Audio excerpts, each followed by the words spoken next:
Hello and welcome to Crime Watch Daily Updates. I'm your host, Anna Garcia. Cameron Thor was a hotshot Hollywood acting coach, and Jordyn Ladell wanted nothing more than to make it big in the industry. She was 13 years old when Cameron came into her life and became a de facto father to her. But he also took advantage of her vulnerability and her age. Cameron sexually assaulted Jordyn several times. Then Jordyn made it her mission to take him down. When Jordyn was 18, she paired up with the Los Angeles County Sheriff's Department for a sting operation. The deputies took Cameron into custody following an incriminating audio recording. In 2015, he was convicted of lewd conduct with a minor and later sentenced to 6 years in prison. He appealed the conviction in 2017, but the higher court affirmed the guilty conviction. However, he was released in 2019, 2 years before his scheduled date. He is now a registered sex offender in California and cannot go within 100 feet of Jordyn or her home. Let's look back at the case involving a beautiful, aspiring actress whose dreams were shattered by a monster in disguise.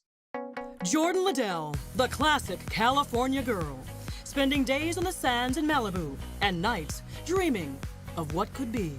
And like many young, blonde beach beauties living near Hollywood, sometimes dreams really do come true. Jordyn is just 13 years old when she's approached and offered acting lessons by a who's who in Hollywood circles. His name is Cameron Thor, an actor in the mega blockbuster hit Jurassic Park. And acting coach to the celebrity elite. He boasts his clientele includes Cameron Diaz, Courtney Cox, and Madonna.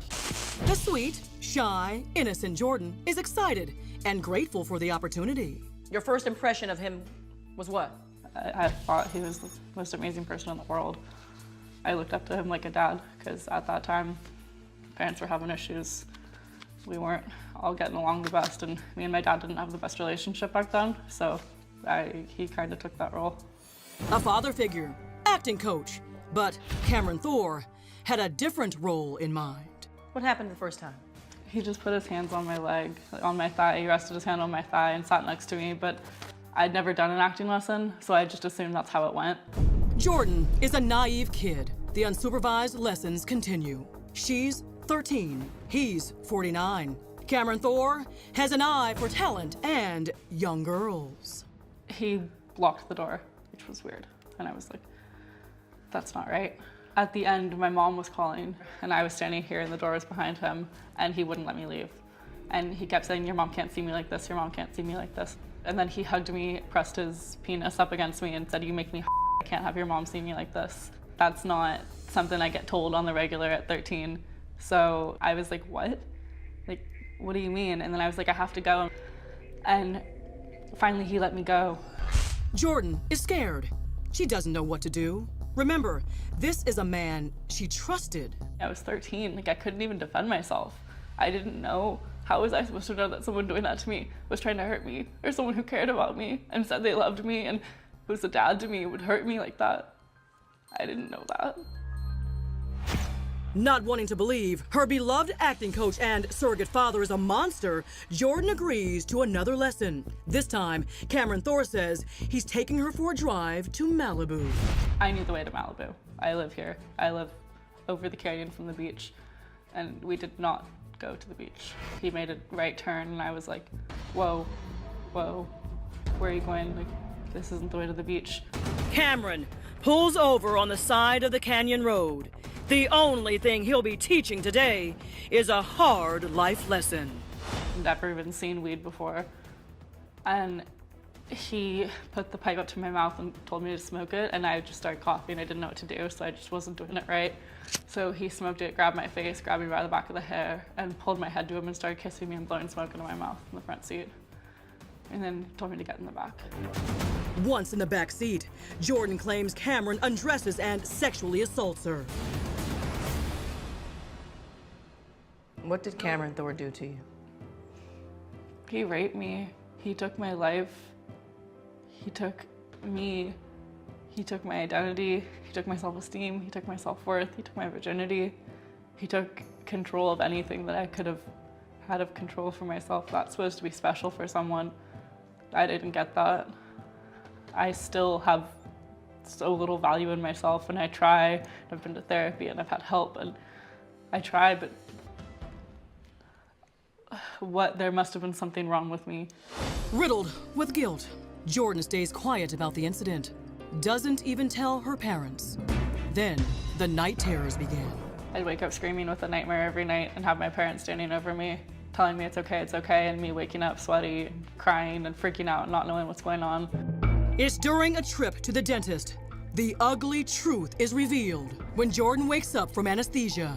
She's curled up in a ball and she's screaming. She's like, Mommy, Mommy, Mommy, he's gonna get me again, he's gonna get me again, Cameron's gonna get me. And I looked at her that day, right at that time, and I saw her face. Everything, all those things that she uses to cover everything up are gone. Going through marital problems at the time, Jordyn's parents are devastated. They miss the signs. That's a tough one. You know, I mean, again, I think, frankly, I view that as my own failure. You know, clearly there was a time when things weren't as good as they are now for our family structure. And perhaps I wasn't the representative father that I should have been for Jordyn, or I had failed her at some point, and that left that door open for her to desire a secondary father figure. And, you know, for that I can't ever forgive myself. With her family back together now supporting her, Jordyn is able to break her silence and go straight to the Los Angeles County Sheriff.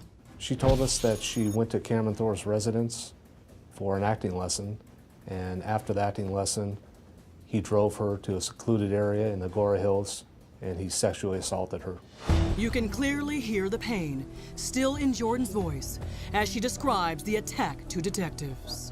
How did you spend your time that evening? Do you remember? I sat in my room. Okay. And what were your thoughts? On nothing.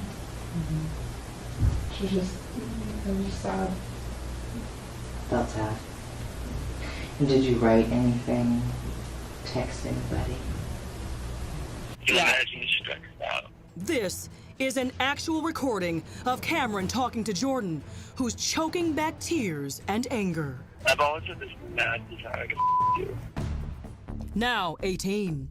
After 5 years of living with the terror of the attack, Jordyn Ladell is ready to take this monster down. I thought it was my fault.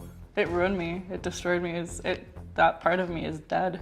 I can never get that back. She is determined to keep it from happening to anyone else. Jordyn agrees to go face to face with a man who stole her innocence for the very first time since that frightening encounter. Special Victims Bureau investigators instruct Jordyn to make contact with Cameron via text. Hey Cameron, it's Jordyn. I don't know if you'd remember me. Thor immediately writes back, I remember you, kiddo. I would love to catch up. The sting is set. Jordyn will meet Cameron at a coffee shop. She is justifiably terrified. That was one of the hardest things at the time that I'd had to do. Having to go back and sit in a room with him. Who wants to go back and sit next to someone who took everything from you with their intent to want to do it again? Ever courageous, Jordyn agrees to wear a wire as she prepares to confront her attacker. Now investigators just need a confession. We were bad. Yes, I realized, in fact, it's kind of why I stopped. I was like, wait a minute.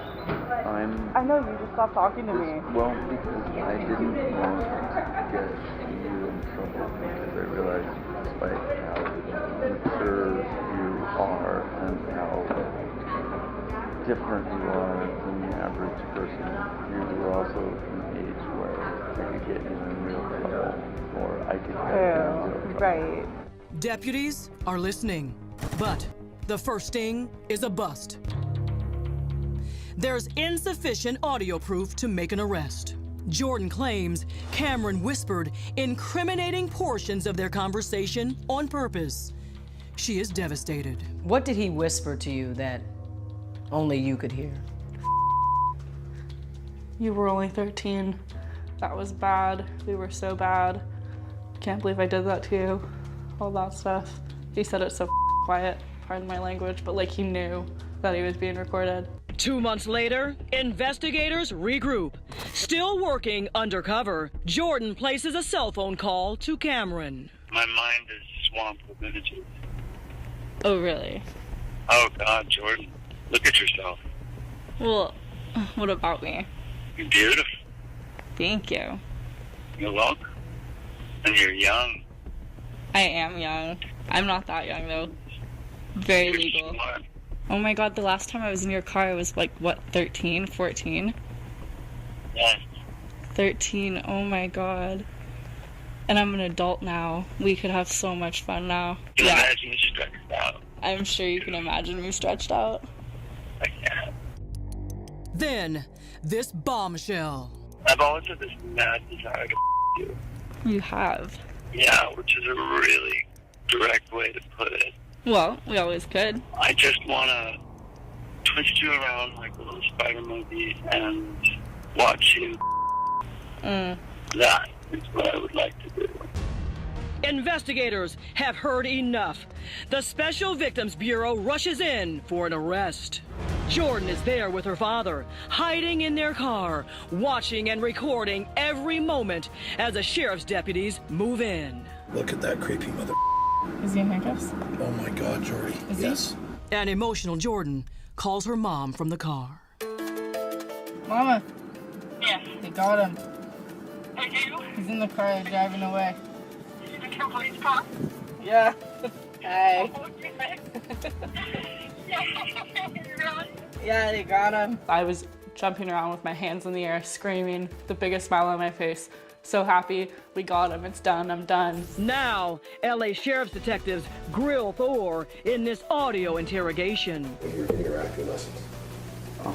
Where she's alleging that during that time that you guys had sexual intercourse together. Oh, God, no. She's saying I had sex with her? Yes. Well,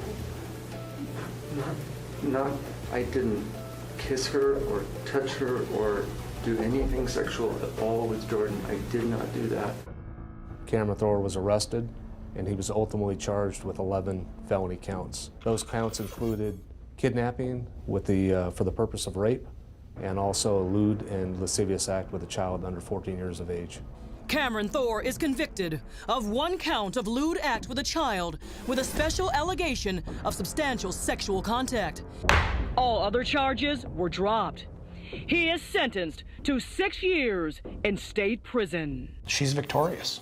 And it's 2 years, 6 years, 20 years, doesn't really matter. I mean, the legal system allowed for him to get a sentence of 6 years in her case. And I'm satisfied for the way this played out. That was a pretty good result. He's gone. You know, he's living wherever he's living, in some prison cell where he belongs. And my focus is Jordyn right now. Despite Thor's arrest and conviction, Jordyn Ladell continues to receive counseling and hopes her courage will help others stand up and fight back. I hope and pray that I could be an inspiration for that little 13-year-old girl who is in my shoes also, that I'm able to turn something so horrific in my life, that ruined my life, that made me want to die. It keeps me motivated, it keeps me going, knowing that maybe they'll be okay, because I told my story.